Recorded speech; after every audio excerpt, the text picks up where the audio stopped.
Rhythmic snorting became louder as they walked, but they also heard a steady droning, buzzing sound.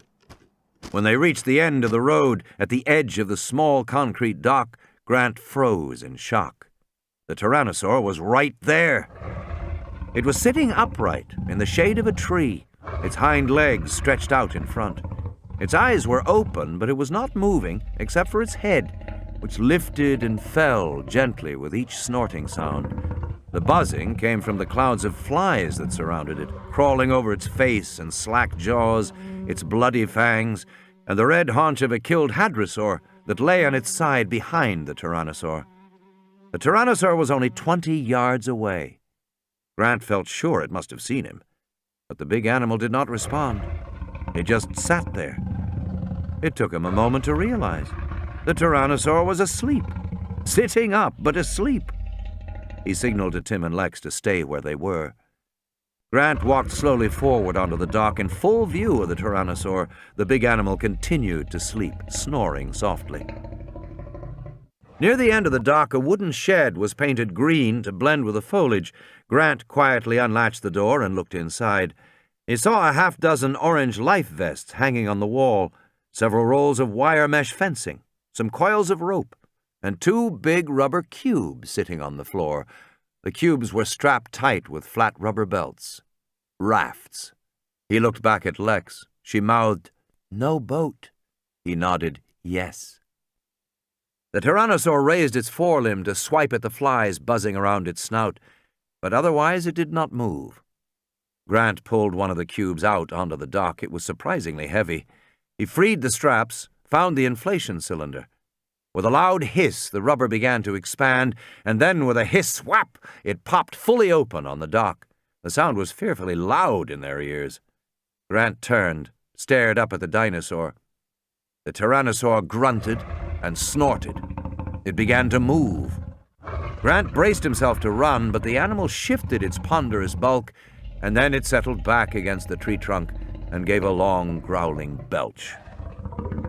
Lex looked disgusted, waving her hand in front of her face. Grant was soaked in sweat from the tension. He dragged the rubber raft across the dock. It flopped into the water with a loud splash. The dinosaur continued to sleep. Grant tied the boat up to the dock and returned to the shed to take out 2 life preservers. He put these in the boat and then waved for the kids to come out onto the dock. Pale with fear, Lex waved back, "No." He gestured, "Yes." The Tyrannosaur continued to sleep. Grant stabbed in the air with an emphatic finger. Lex came silently, and he gestured for her to get into the raft.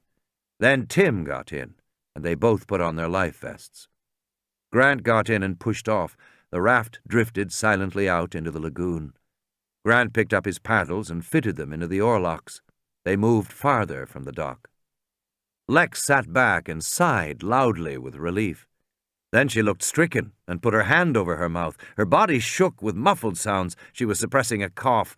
She always coughed at the wrong times. "Lex!" Tim whispered fiercely, looking back toward the shore. She shook her head miserably and pointed to her throat. He knew what she meant, a tickle in her throat. What she needed was a drink of water. Grant was rowing, and Tim leaned over the side of the raft and scooped his hand in the lagoon, holding his cupped hand toward her. Lex coughed loudly, explosively. In Tim's ears, the sound echoed across the water like a gunshot. The Tyrannosaur yawned lazily and scratched behind its ear with its hind foot, just like a dog. It yawned again. It was groggy after its big meal, and it woke up slowly. On the boat, Lex was making little gargling sounds. "Lex, shut up!" Tim said. "I can't help it," she whispered, and then she coughed again. Grant rowed hard, moving the raft powerfully into the center of the lagoon.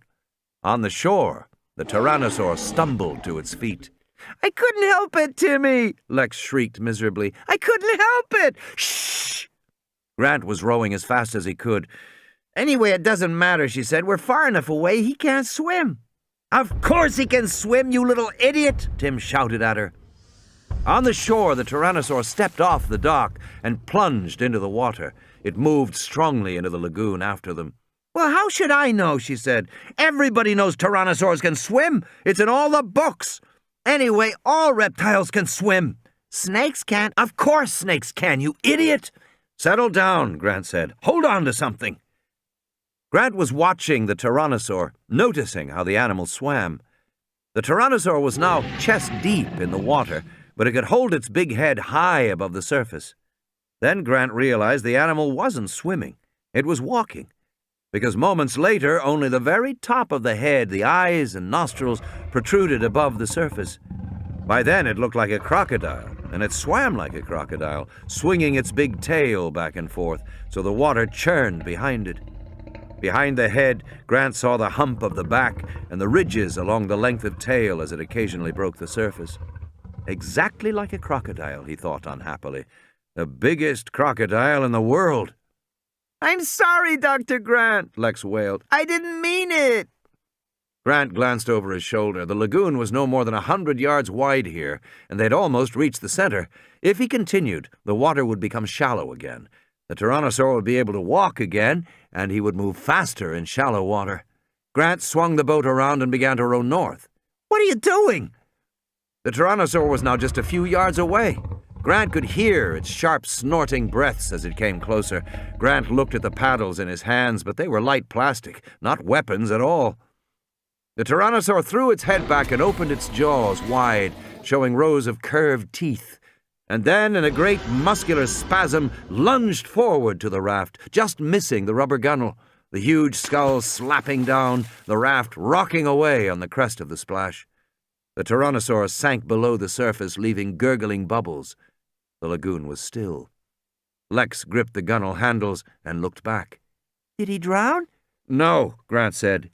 He saw bubbles, then a faint ripple along the surface, coming toward the boat. "Hang on!" he shouted, as the head bucked up beneath the rubber, bending the boat and lifting it into the air, spinning them crazily before it splashed down again. Do something! Alexis screamed. Do something! Grant pulled the air pistol out of his belt. It looked pitifully small in his hands, but there was the chance that if he shot the animal in a sensitive spot, in the eye or the nose, the Tyrannosaur surfaced beside the boat, opened its jaws, and roared. Grant aimed and fired. The dart flashed in the light and smacked into the cheek. The Tyrannosaur shook its head and roared again, and suddenly they heard an answering roar floating across the water toward them. Looking back, Grant saw the juvenile T-Rex on the shore, crouched over the killed sauropod, claiming the kill as its own. The juvenile slashed at the carcass, then raised its head high and bellowed. The big Tyrannosaur saw it too, and the response was immediate. It turned back to protect its kill, swimming strongly toward the shore. "He's going away!" Lex squealed, clapping her hands. "He's going away! Na na na na na, stupid dinosaur!" From the shore, the juvenile roared defiantly. Enraged, the big Tyrannosaur burst from the lagoon at full speed, water streaming from its enormous body as it raced up the hill past the dock. The juvenile ducked its head and fled, its jaws still filled with ragged flesh. The big Tyrannosaur chased it, racing past the dead sauropod, disappearing over the hill. They heard its final threatening bellow, and then the raft moved to the north, around a bend in the lagoon, to the river. Exhausted from rowing, Grant collapsed back, his chest heaving. He couldn't catch his breath. He lay gasping in the raft. "Are you okay, Dr. Grant?" Lex asked. "From now on, will you just do what I tell you?" "Okay," she sighed, as if he had just made the most unreasonable demand in the world. She trailed her arm in the water for a while. "You stopped rowing," she said. "I'm tired," Grant said. "Then how come we're still moving?" Grant sat up. She was right. The raft drifted steadily north. There must be a current. The current was carrying them north, toward the hotel. He looked at his watch and was astonished to see it was 15 minutes past 7. Only 15 minutes had passed since he had last looked at his watch. It seemed like 2 hours. Grant lay back against the rubber gunnels, closed his eyes, and slept.